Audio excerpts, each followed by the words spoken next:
All right, welcome to the Recruiter Startup Podcast. I am joined by Logan Naidu.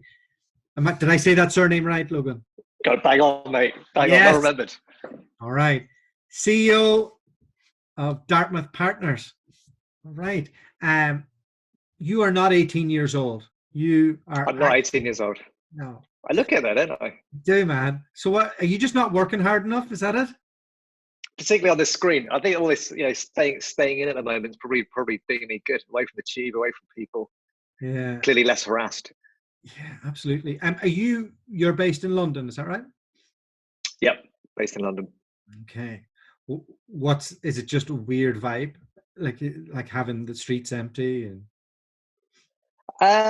It's a bit weird, isn't it? If you go out to the shops, which you're only supposed to do to get the essentials, it's weird seeing people queue 2 meters apart outside, a Waitrose or a Sainsbury's, to go in and buy, whatever it is, loo roll. It is weird. And how are you going with homeschooling? Are you taking part in that? Is the wife doing most of that, or is that the hired help? I've put my hand up and say that what the wife is doing nearly all of it, so I can crack on with the day job, do things like this. So we've got 3 kids. She's doing a good job with the kids, and I'm just making sure we've got new roll on food at the moment. So you're a young man to have founded 2 recruitment companies and scaled the second one. How did you get into the industry? I come from a fairly traditional, conventional mixed Asian family. I'm half Indian, half Chinese, and the kind of starting point was go and find an industry and get a kind of normal professional job. So I started off doing corporate finance. Did that for 3 years. Probably in hindsight, look back on it and was not the model employee. I think it's fair to say. Was someone that was always kind of wanted to go off and do my own thing. And so at the age of, 25, had 2 jobs straight out of university, and fell into recruitment and started my first recruitment company when I was 25, 26. We grew that, but fell into the trap of that being a sort of semi-lifestyle business. And then did that for the first 8 years, and then we went again in 2012. Talk to me. Did you just set up a recruitment business without knowing it, or what was the story? I guess the real background to this in 2000 and what was this? 2004, when I was wondering what to do. I was thinking about going to full-time Christian ministry. I was thinking about becoming a vicar, and so. Back in 2004, flexible working was not particularly popular. So I met a highly charismatic guy running a recruitment company that was tiny, and he offered me a flexible job. So I come and do the recruitment. And in a way that a lot of these businesses are set up, he gave me a phone and a PC and disappeared for 6 months, and not a lot of training. But I built pretty well in the first year, and then like my other two bosses, he fired me by text message. Having billed 350 grand, and I then set up on my own. So I had a year's experience working for someone else. So yeah, January 2005 we set up Cornell. What age were you? I was 25, I think, 25, 26 that year. And what age were your partners? They're a bit older, so they came from the existing business, and so they were. I guess at that point, 35 to 40, they'd been doing it for about 10 years. Yeah, okay. It's funny, when I saw that brand, I thought, oh, those guys must be 1,000 years old. Didn't think it was some upstart. I think that's you've got to pick a name when you're 25 and you don't really know. Basically, your mum and dad, and that's about it. Yeah. You've got to pick a name that sounds like it's been around for a while. That was the idea behind it. It sounds like you come from good stock, doesn't it? Exactly. Yeah. So you exited that business. Was it MBO? Yeah. So I kind of had an amicable, well, semi-amicable exit with the other 2 partners. We basically wanted to go off in different directions. I wanted to grow a scalable business, and they wanted to kind of eventually carry on running a lifestyle business. And so it was a sort of ordered, planned exit. Did you go straight into setting up Dartmouth Partners, or Was there a break a or? little. There's a little break, and then I guess time out thinking about what we wanted to build. We knew we wanted to scale a business. I think you need to have systems and processes. You kind of also need to have a story around it. But I guess the thought process behind Dartmouth, as we looked at the world, there were a couple of businesses out there that we really rated. We felt that Who were the they? Shrek firms all. So, I mean, the Shrek firms, I guess the guys right at the top of the industry, you look at and think they do what they do brilliantly. There's a business called Blackwood who I think came out of the Rose Partnership and were doing what they do brilliantly and getting scale. But what we wanted to do is build that kind of business at velocity, at scale, and not be built purely around key individuals. So this classroom to boardroom idea was born. With the basic couple premises that talent follows money off campus largely. So if you come into the square mile, you end up in usually banking, consulting, or law. And the cream of the crop tends to rise to the top and does so quickly. And so, whatever industry you go into, if you're bright and smart, you tend to get up the career ladder quickly. And we track those guys en masse from undergraduate level all the way through their careers. And that's played out well. The one thing that helped along the way, which wasn't part of the plan, was that the kind of Gen Z millennial workforce and the kind of speed at which they move happened. I guess 15 years ago, you might stick at your first job for 5 years, and that came down to 2-3 years. So it just created flow for us at an earlier stage. So is it fair to say like you're a hybrid between a scalable company and a search firm? Yeah, I think we'd say we'd operate at what's the old-fashioned marzipan layer. Walter's Page. I think we're probably slightly high touch. I mean, a third of our work is retained, and so it's a pretty high touch model. If you look at the folk that work for us, they're all academically smart. There's probably a lot of them have fallen into the industry, but are natural born salespeople. And it's a consultative approach where we want to produce good quality work. At probably what was traditionally a more junior, very contingent level where you just chuck CVs around. We've brought a bit more rigor to that level. What type of like systems and processes did you bring in that really helped? I guess historically, if you look at the junior end of the market, it was a market where people traded CVs pretty quickly. Let's find a good CV, fling it around to 20 firms and see what's going on. Today we pick up 15,000 CVs a year from off campus. We face-to-face interview about 3,500 undergrads every single year. Just imagine the kind of manpower that goes behind that. It's a big benchmarking exercise every single year. So on day one of people entering the square mile into the professions that we cover, we place about 10% of those, but we think we've got to know 75 to 80% of the best undergraduate talent coming into their first job. And then we just track them en masse. So I guess the three things that we're testing for, one is the kind of, at the early stage, the basic competence, drive, resilience, teamwork, leadership. Two, you've got really good relative benchmark. So pre them having a great track record and some technical skills, your judgment, having met 3,500 people every single year. If you asked us to pinpoint who's got the X factor, who's got who's smart but maybe a bit more conventional, we've got a huge amount of data points around that, and then we just track them through their careers. So first 12 months, first 2 years, first 4 years, and then you can start to do some referencing in terms of how they're progressing, what do people think of them, etc. Are you placing them from that initial point and throughout their career?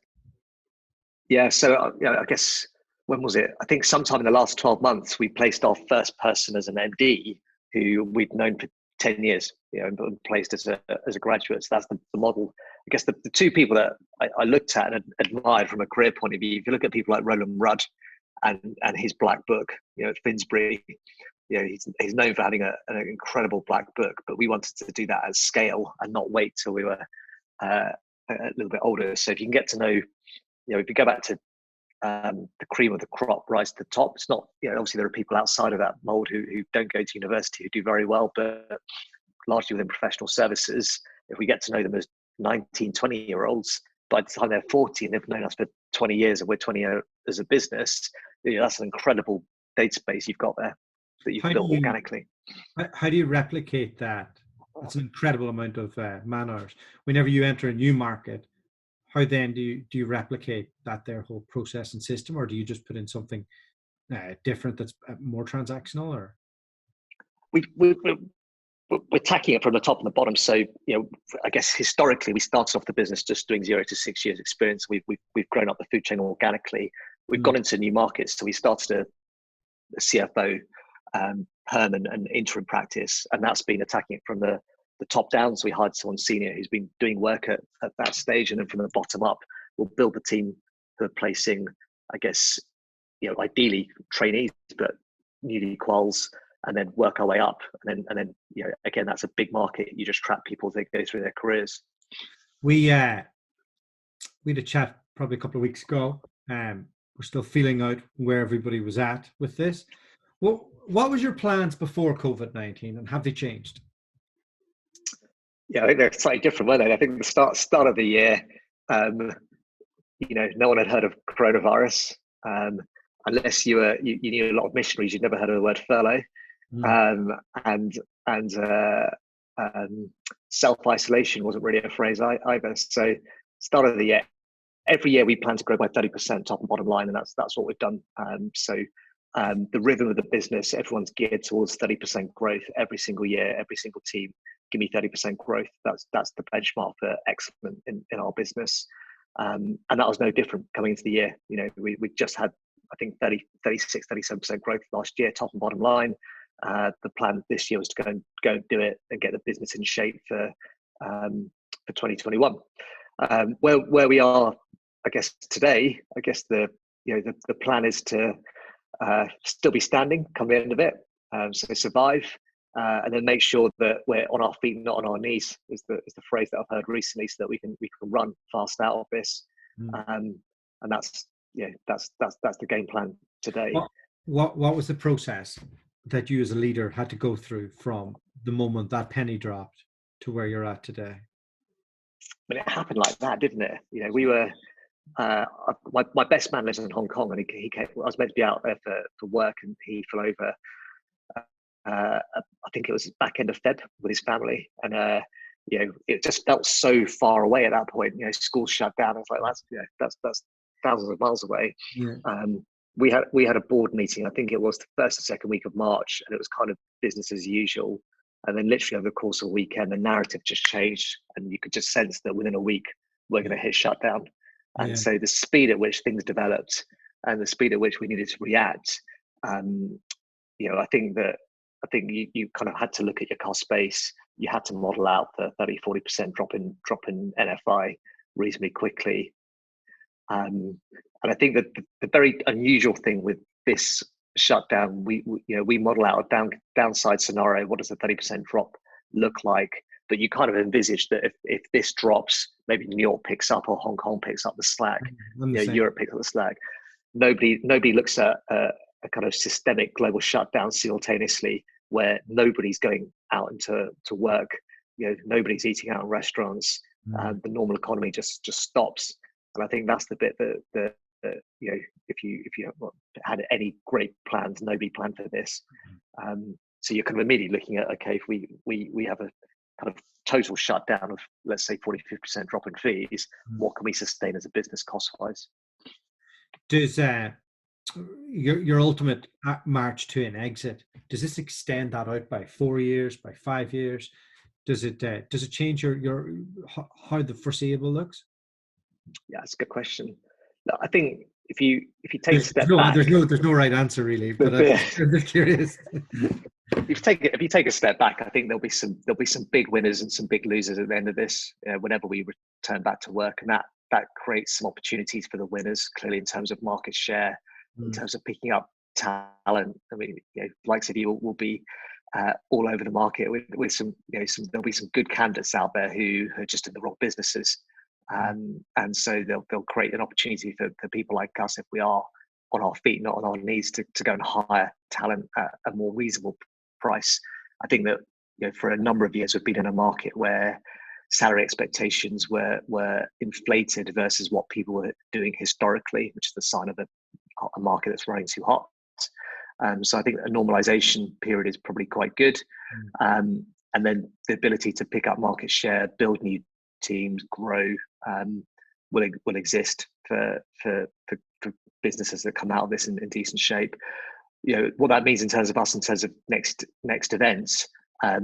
Look, this year's numbers, won't be what we projected at the start of the year. I can't see how they could be, but it could mean that you end up with a hockey stick and you come out a little bit faster than you expected. Next year, that's the plan. We've not looked that far in advance. I've got one eye on the market and who's doing what, and who's coming into the market from a talent perspective, and what our competitors are doing. There've been a couple of offices that have been harder to grow. So, Germany, New York is obviously extremely expensive to hire people, and you might see some normalization there for talent, which is good for us and probably good for our clients as well. Are you going to change anything, given we're in a new reality? Is there going to be more work from home, or is there going to be lesser? Are you going to scale down the size of offices that you go for, or do you see a new normal coming into place? I think I guess we're now more au fait with working from home. I guess for the likes of the Director X, the ability to work from home is no longer a selling point, because after 4 weeks of doing it, everyone's getting stir crazy. So having an office is suddenly more attractive. I think that I guess there are certain things. So one thing I would say that I've always been a big fan of trying to meet people face to face, and I guess international travel, unless completely necessary, may reduce. Nobody knows how things play out. I think that my basic premise is that things revert to normal relatively quickly. I think we need to be optimistic like that, don't we? Yeah, but things like, people always, it's a bit like I was talking to one of our guys who was saying, I'm going to really have more perspective on life at the end of this. The importance of a certain type of holiday or lifestyle may diminish. And I think we have, as human beings, we have short memories, don't we? We always say things are going to be different, but we revert to type really quite quickly. And so, give it 6 months and we'll be complaining about the commute to the office. We'll be complaining about the tube. We'll be complaining about the weather. It'll revert to normal. What type of things are you doing for the well-being of your staff who are either furloughed or at home working? What type of communication is happening from the leadership down to the team? Yeah, look, the message has historically been over the course of a year it's a marathon, and over the course of a quarter you're in a series of sprints. And right now, I think we're if we've got some staff that are working and some that aren't, I think we're in a relay race. So that's a nice way to look at it.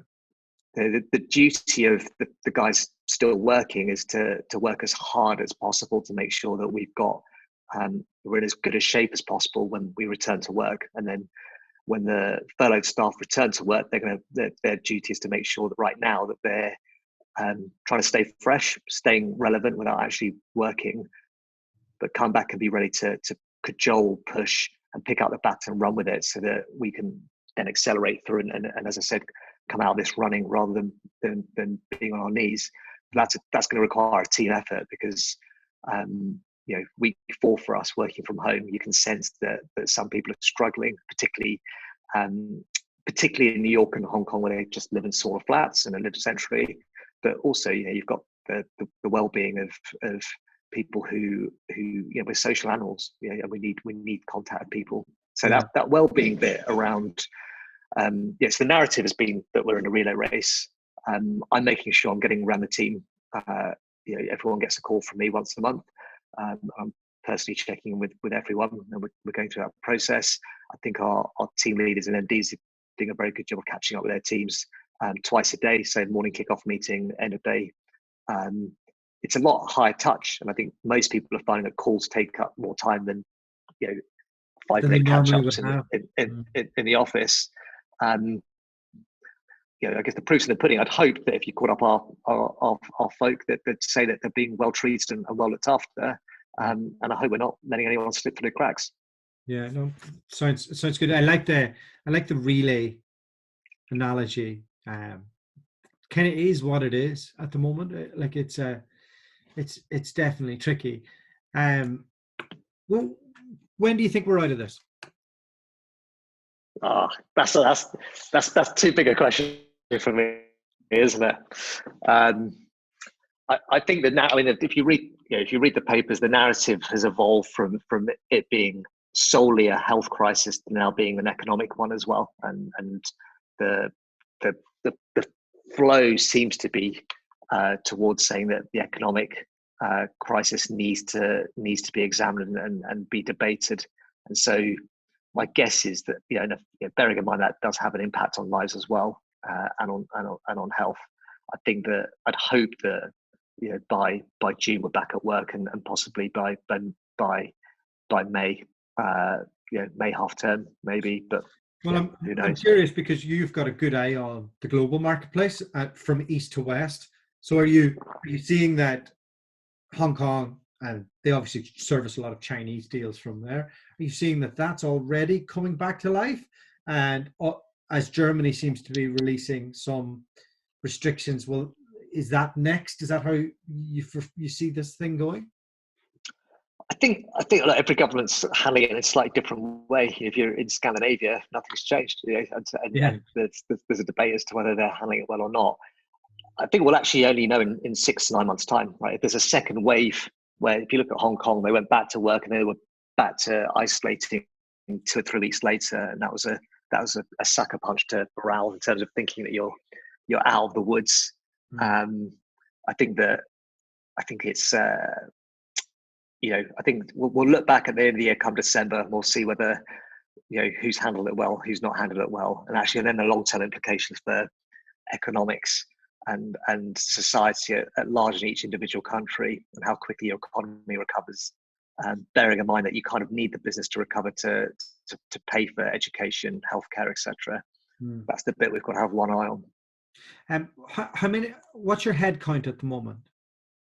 So total group's about 170, 180. That's incredible.